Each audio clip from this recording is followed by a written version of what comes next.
Good evening everyone. So in today's turn again I'm starting the topic from where I left. लेकिन वहाँ से chapter थोड़ा सा आगे इंक्रीज हो चुका है because I have taken the number of live classes for you all.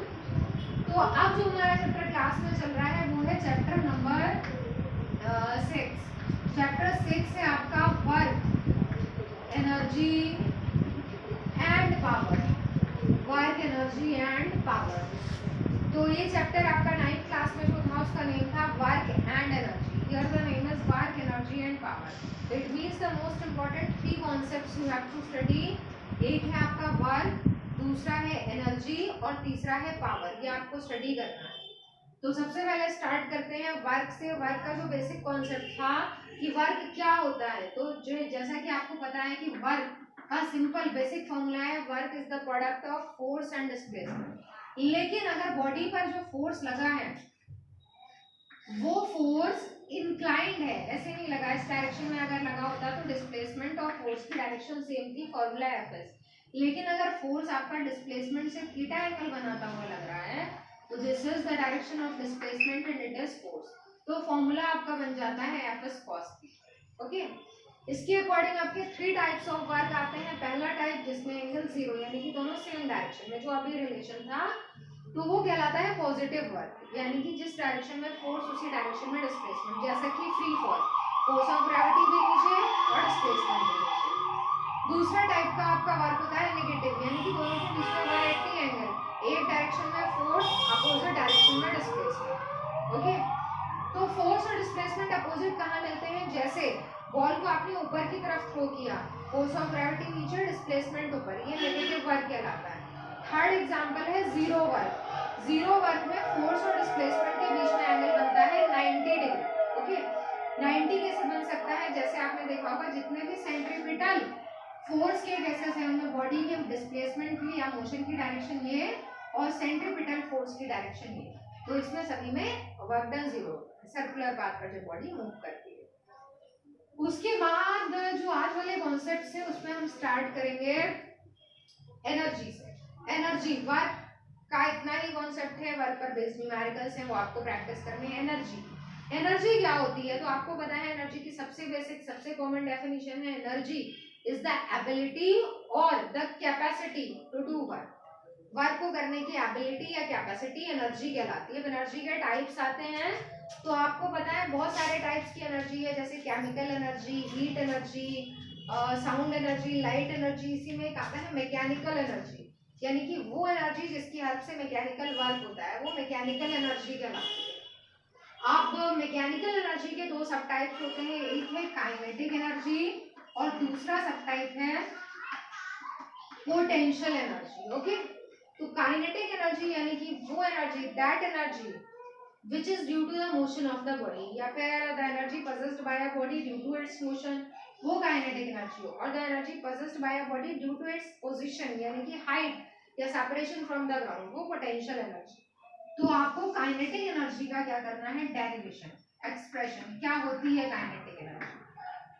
तो सबको पता है फॉर्मूला काइनेटिक एनर्जी का हाफ mv स्क्वायर होता है, बट ड्राइव होकर कहाँ से आए? तो किसी भी टाइप की आपको एनर्जी अगर ड्राइव करनी हो तो हमेशा हम वर्क डन के रिलेशन से स्टार्ट करते हैं W से. तो W का फॉर्मूला होता है Fs. तो आपको यहाँ थोड़ा सा एक कॉन्सेप्ट ये लेना पड़ेगा कि एक बॉडी जिसका मास m है वो A पोजीशन पर है और उसकी इनिशियल वेलोसिटी 0, फिर उस पर फोर्स लगना स्टार्ट हुआ इस डायरेक्शन में, जिसकी वजह से वो यहाँ तक डिस्प्लेस हो गई. अभी वो यहाँ पर है, अगेन मास m, डिस्प्लेसमेंट कवर किया है उसने s, फाइनल वेलोसिटी है v. ओके. तो एक ये हमने कॉन्सेप्ट ले लिया कि body of mass m, initial velocity 0, under action of force f, displaces through the distance f. Okay. Final velocity is v. तो आपको क्या फाइंड करना है? काइनेटिक एनर्जी का फॉर्मूला, उसके लिए वर्क की हेल्प लेनी है. तो हम इसी को जो है वो या तो इस रिलेशन को 1 लिखकर छोड़ देते हैं. फिर हमें पता है कि बॉडी ने मोशन फोर्स के अंडर किया, तो हमने लिखा v नो. बॉडी पर कितना फोर्स लग रहा है? तो फोर्स कितना लग रहा है? m. यहाँ आपको एक काम करना है, m a में एम ए वाली जो वैल्यू है उसको आपको यहाँ पुट कर लेना है। तो we know F is equal to M A, तो relation becomes W is equal to M A S. ये इक्वेशन बी। उसके बाद आपको थर्ड इक्वेशन ऑफ मोशन पता है, V square minus you square is equal to 2as। यहाँ से आप या तो s की वैल्यू फाइंड कर लें या a की, दोनों में से कोई भी वैल्यू यहाँ पुट कर सकते हैं। तो सपोज दैट हमने s की वैल्यू फाइंड की, तो v square minus you square upon 2a। इस वैल्यू को हमें कहाँ पुट करना है, सेकेंड इक्वेशन। तो रिलेशन बिकम्स क्या हो जाएगा, रिलेशन आपका हो जाएगा W is equal to m into a into, अब आपका जो आगे का पार्ट है उसमें v square minus you square upon 2a, इससे ये कैंसिल हो जाएगा।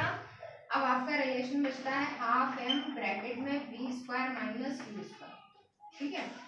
अब इसमें हमने इनिशियली ले रखा है कि u 0 है, तो लिख देंगे कि सिंस क्या कॉन्सेप्ट हमने लिया है u 0, तो w is equal to half m v square minus 0, तो क्या आ जाता है हाफ एम वी स्क्वायर, ठीक है।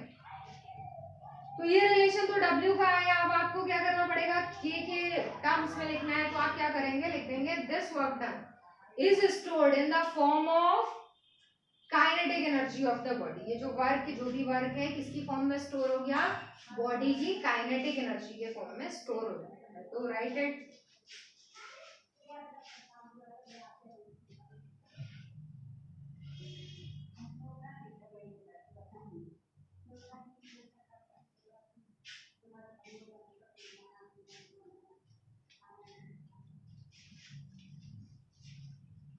सो I think you have noted down this, या आपने नोट कर लिया है। अब यहाँ तक करने के बाद में आपको क्या करना है, कुछ टॉपिक्स आपको रिकॉल करने हैं। जैसे मैंने जो स्टार्टिंग में बताया कि आपको वर्क के टाइप्स, तो वर्क के टाइप्स में कुछ एक्स्ट्रा चीजें भी हैं। जैसे वर्क के टाइप्स में पॉजिटिव, नेगेटिव एंड जीरो। तो जिसमें पॉजिटिव वर्क जो होता है उसके एग्जांपल में फर्स्ट हमने लिया था फ्री फॉल, यानी कि बॉडी अगर फ्री फॉल कर रही है तो उसके डिस्प्लेसमेंट और फोर्स की डायरेक्शन, जो फोर्स ऑफ ग्रेविटी है वो सेम डायरेक्शन में है, इसलिए जो पॉजिटिव वर्क है उसकी कंडीशन सेटिस्फाई हो रही है, दोनों पैरेलल हैं, दोनों की डायरेक्शन सेम है।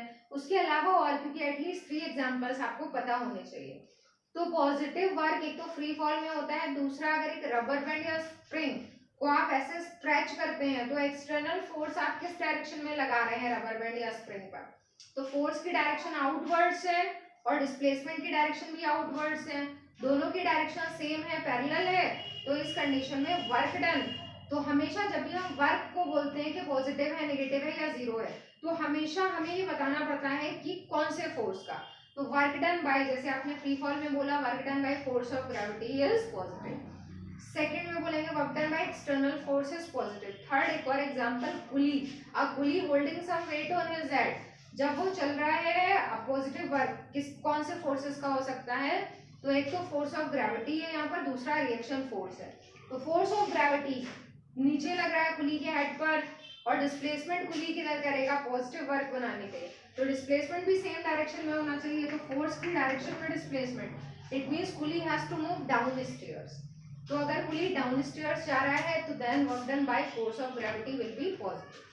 इसी तरह से नेगेटिव वर्क में आप एक एग्जांपल दे सकते हैं, बॉल इज थ्रोन अपवर्ड्स। दूसरा एग्जांपल आप इसमें बता सकते हैं कि जब स्प्रिंग स्ट्रेच हो रहा है तो स्प्रिंग में एक और फोर्स हो सकता है जिसको बोलते हैं रीस्टोरिंग फोर्स। रीस्टोरिंग का मतलब स्प्रिंग अपना फोर्स, जब स्प्रिंग को रिलीज करते हैं तो अपना एक फोर्स लगाता है, उसके पार्टिकल्स वापस अपनी पोजीशन में आ जाते हैं। तो जब हम खींच रहे हैं तब भी रीस्टोरिंग एक्ट कर रहा है, लेकिन उसकी वैल्यू कम है इसलिए स्प्रिंग पीछे नहीं जा रहा है। तो उस कंडीशन में हम बताएंगे कि work done bye restoring force is negative. कब, जब स्प्रिंग को स्ट्रेच किया, डिस्प्लेसमेंट बाहर, रीस्टोरिंग फोर्स अंदर।